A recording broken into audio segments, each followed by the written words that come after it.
ज्योतिरादित्य सिंधिया ने जो किया वह उन्हें नहीं करना चाहिए था। जो उन्होंने किया है उसका उन्हें भुगतान करना ही पड़ेगा। अगर उन्हें दल ही बदलना था तो जनता के बीच जाना था। राजमाता सिंधिया से मेरी राजनीति में मधुर संबंध रहे हैं, लेकिन मेरी विचारधारा हमेशा कांग्रेस के लिए रही है। राजमाता सिंधिया जनसंघ में गए, लेकिन मैं कांग्रेस में ही रहा। आज कांग्रेस नीचे से लेकर ऊपर तक नेतृत्व की कमी से जूझ रही है। आज राजनीति में सेवा भाव व नैतिक मूल्यों की अवहेलना की जा रही है। व्यवसायिक उद्देश्यों को लेकर राजनीति करना गलत है। और क्या कुछ कहते हैं मध्य प्रदेश लघु उद्योग निगम के पूर्व अध्यक्ष, धार के पूर्व विधायक और कांग्रेस के वरिष्ठतम नेता सुरेंद्र सिंह नीमखेड़ा। जानिए हमारे विशेष संवाददाता पवन वैष्णव के साथ खास चर्चा। नमस्कार, एनटीवी टाइम न्यूज़ चैनल में आपका स्वागत है। मैं आपके साथ हूं पवन वैष्णव। और जैसा कि आप जानते हैं, हमेशा हम राजनीति के उन पुरोधाओं से आपको मिलवाने का प्रयास करते हैं। जब वे राजनीति में थे तो अपना एक अच्छा खासा वजूद रखते थे, जब वे राजनीति में नहीं भी हैं तब भी वे अपना वही वजूद आज भी रखते हैं। ऐसे कई नेता हुए हैं और अब भी हैं। हमारे साथ आज खास चर्चा में सुरेंद्र सिंह जी नीमखेड़ा मौजूद है, जो धार के पूर्व विधायक है और लघु निगम बोर्ड के पूर्व अध्यक्ष भी राज्य मंत्री दर्जा जिन्हें प्राप्त था। हमारे साथ खास चर्चा में मौजूद है। लगभग 5 दशक से अधिक का उनका राजनीतिक अनुभव है। आइए जानते हैं और चर्चा करते हैं कि 5 दशक पूर्व में जब उन्होंने राजनीति स्टार्ट की थी, तब की राजनीति में और आज की राजनीति में क्या मुख्य अंतर है। नमस्कार नीमखेड़ा जी, मैं जानना चाहूँगा कि जब आप राजनीति के शिखर पर थे, शुरुआत की थी, तब की राजनीति में और जब आज कांग्रेस की राजनीति लगभग केंद्र में और प्रदेश में समाप्त हो गई है, उस पर क्या कुछ कहेंगे और क्या अंतर है? मैं ये अंतर बहुत देख रहा हूँ।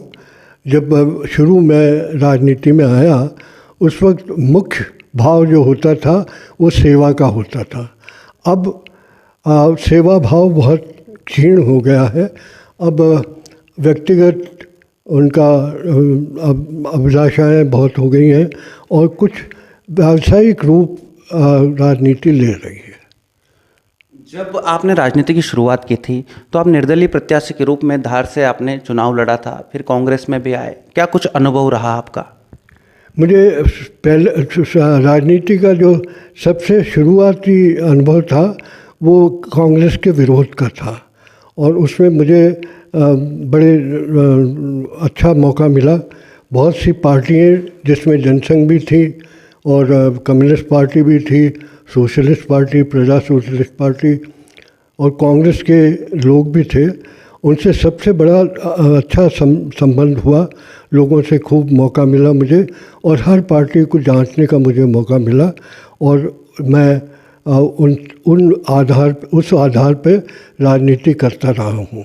और मैंने ये पाया कि उस वक्त सबसे अच्छी और सुचारू पार्टी कांग्रेस थी, और मैंने सन 71 में कांग्रेस में अपना प्रवेश किया। आप कांग्रेस में आने के पूर्व राजमाता सिंधिया के काफ़ी करीबी रहे थे। जब राजमाता सिंधिया को छोड़ने, मतलब उनकी पार्टी से नहीं होने और फिर उनसे हटने का क्या मुख्य कारण रहा? जब मैं राजमाता साहब से जुड़ा तब वे कांग्रेस के टिकट पे गुना से एमपी थी, सांसद थी, लेकिन उनका अनबन हो गई थी कांग्रेस के लोगों से, और उन्होंने धीरे धीरे अपने आप को अलग कर लिया था। मैंने उनसे शुरू से ही निवेदन कर दिया था कि आप अगर जनसंघ में जाने वाले हैं तो मैं जनसंघ में नहीं जाऊंगा, और मैं जनसंघ में नहीं गया। वो चली गई जनसंघ में। मैं एक दो साल बिल्कुल चुप रहा। उसके बाद मैंने कांग्रेस ज्वाइन कर ली। आप यहाँ के धार के पूर्व विधायक भी रहे हैं, कई चुनाव आपने लड़े भी हैं, कुछ जीते हैं तो कुछ हारे भी हैं। सामान्यतः देखा जाता है कि हारने के बाद व्यक्ति का राजनीतिक करियर शून्य हो जाता है, लेकिन आज भी धार जिले की राजनीति में आप एक तारे की भांति अपना एक वजूद रखते हैं। आप यहाँ नेता बना भी सकते हैं और कई नेताओं को आपने बनाया भी है, राजनीति में उनका पदार्पण भी करवाया है। क्या कारण मानते हैं इसके पीछे आप?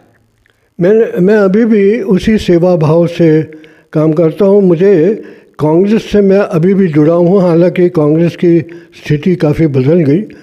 मैं विचारधारा से जुड़ा हूँ। मैं किसी व्यक्ति से, कोई शीर्ष के व्यक्ति या नीचे के व्यक्ति, किसी से नहीं मेरा जोड़ है। मैं विचारधारा के आधार पे हूँ और मैं आज भी ये मानता हूँ जो कांग्रेस की विचारधारा है वही विचारधारा राजनीति में उचित है और सही है और उससे जुड़ा रहूँगा मैं। जब राजनीति आप करते थे, राजनीति में आप थे, तब कांग्रेस का एक अच्छा खासा माहौल था। कांग्रेस जिसे भी प्रत्याशी बनाती थी वो निश्चित रूप से विजयश्री का वरण करता था। लेकिन आज कांग्रेस का माहौल काफ़ी पीछे, सालों साल पीछे जा चुका है।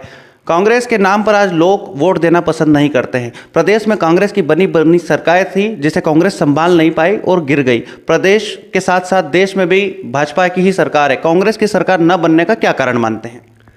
पहली बात तो मैं ये कहूँ कि मैं इससे सहमत नहीं हूँ कि कांग्रेस को वोट देना नहीं चाहते। कांग्रेस को वोट देना चाहते हैं, लेकिन कांग्रेस पहली बात तो मैं ये कहूँ कि मैं इससे सहमत नहीं हूँ कि कांग्रेस को वोट देना नहीं चाहते। कांग्रेस को वोट देना चाहते हैं, लेकिन कांग्रेस में नेतृत्व का अभाव है। और कांग्रेस में नेतृत्व का अभाव केवल नीचे के स्तर पे नहीं, ऊपर शीर्ष से लेकर यहाँ तक कांग्रेस में अभाव है। कांग्रेस का नेता वो होता है जो नेतृत्व करे। नेतृत्व का मतलब है कि समय समय पर उचित राह दिखाए और उनके साथ कंधे से कंधा मिला के उस दिशा में जाए। अब वो अगर नहीं होता है, केवल अपनी ही बात रखना चाहते हैं, बिना लोगों से सुने, बिना लोगों से जुड़े, तो वो फिर फेल हो जाता है, वो सफल नहीं हो पाता। और यही कारण है कि कांग्रेस इस वक्त अपनी संगठन में, लोगों के दिमाग में तो अभी भी घुसी हुई है, जमी हुई है, लेकिन संगठन में बहुत कमज़ोर हो गया। और चुनाव जीतना और हारना ये संगठन की शक्ति के ऊपर निर्भर करता है। जब 70 के दशक में आप राजनीति कर रहे थे, आप विधायक भी बने, आप यहाँ धार से हमेशा इस राजनीति धार की करते हैं, निमखेड़ा स्टेट से आते हैं, आपने कभी सांसद बनने के लिए कोई प्रयास किया? कभी कोई ऐसी इच्छा रखी कि मैं यहाँ का एमपी बन पाऊँ और केंद्र में अपनी बात रख पाऊँ? मैंने कभी ये इच्छा तो नहीं करी, लेकिन एक बार मैंने इसका फॉर्म ज़रूर भरा था। ये रिज़र्व सीट है और वो उसकी बड़ी लंबी कहानी है, उसमें यहाँ इंटरव्यू में लाने की ज़रूरत नहीं है। वो मेरा पर्चा, मुझे खुद को आश्चर्य हुआ कि मेरा पर्चा रिटर्निंग ऑफिसर ने मान लिया। हालांकि मैंने फिर तुरंत अपने आप को खींच लिया, मैं उसमें नहीं रहा, उस लड़ाई में, उस चुनाव में मैं हट गया।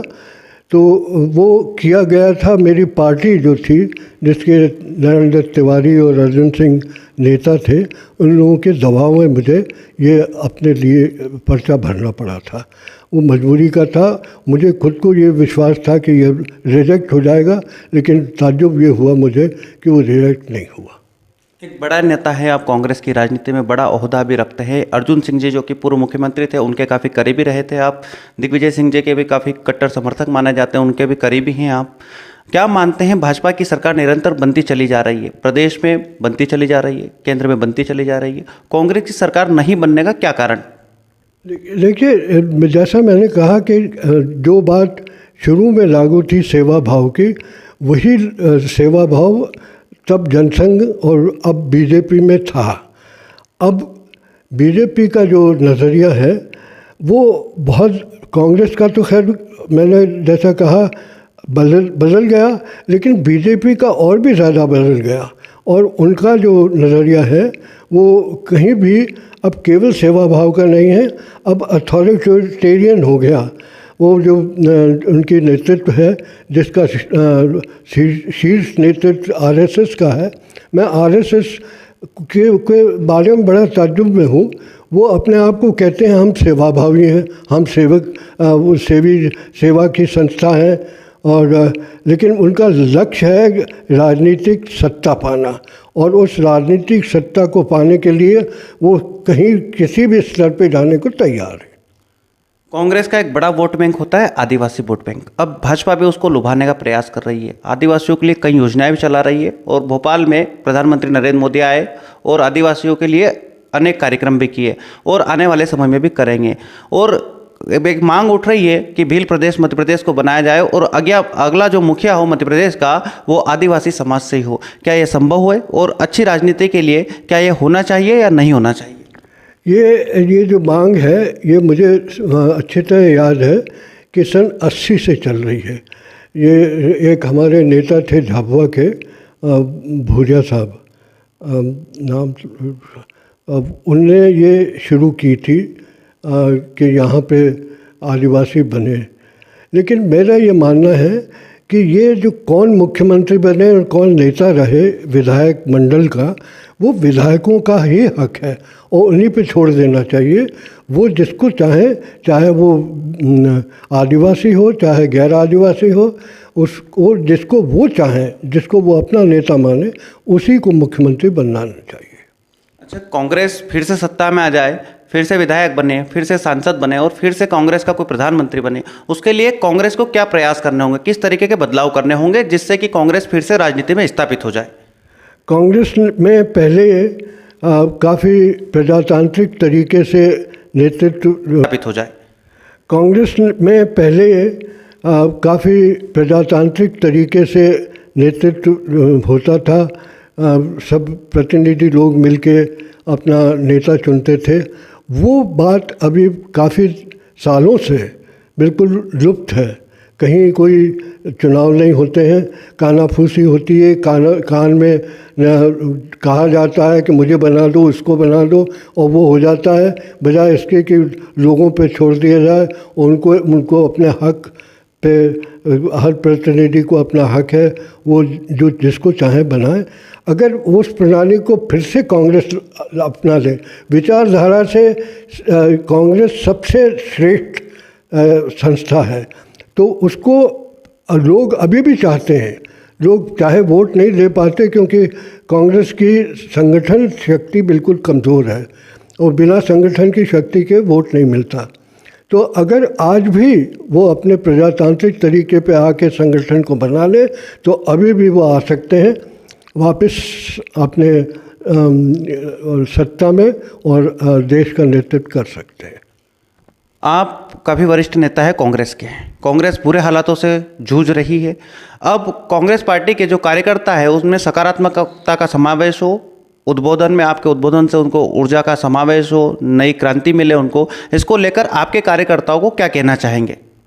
मैं ये कहूँगा कि आप अपने नेता को, या जो अभी कर्णधार हैं जिनके कहने से संगठन चल रहा है, उन पे ये जोर दें कि संगठन को ठीक कीजिए और संगठन लोगों की इच्छा से बने।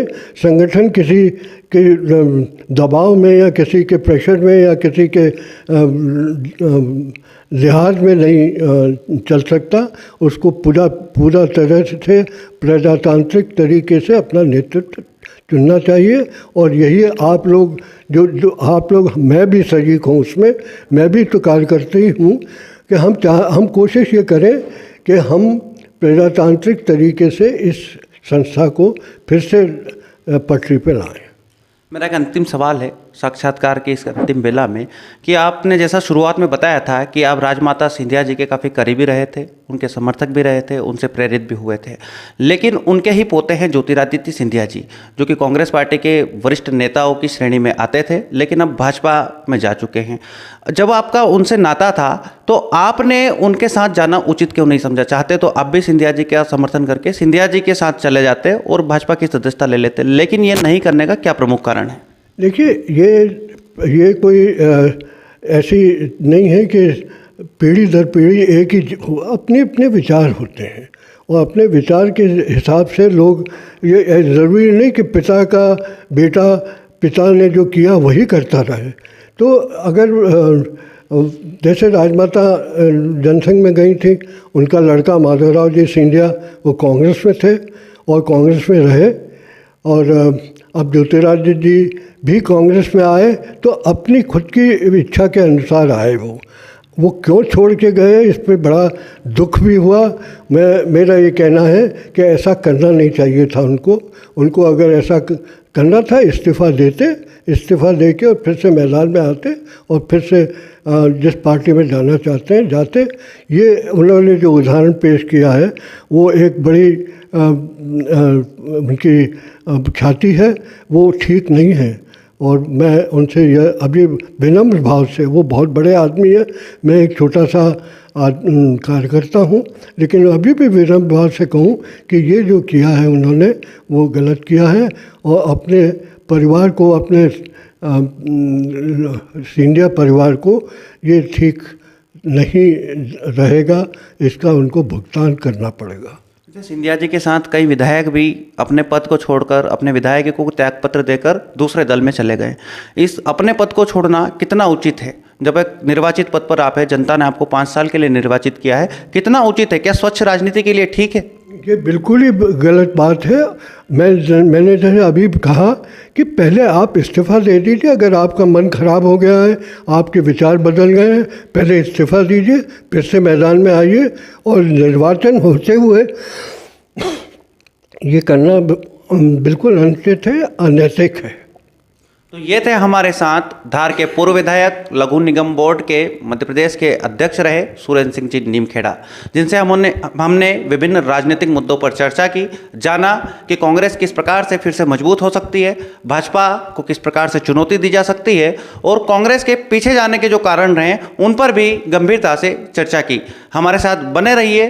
बदनावर से कैमरा पर्सन योगेश चौहान के साथ पवन वैष्णव की ये खास रिपोर्ट।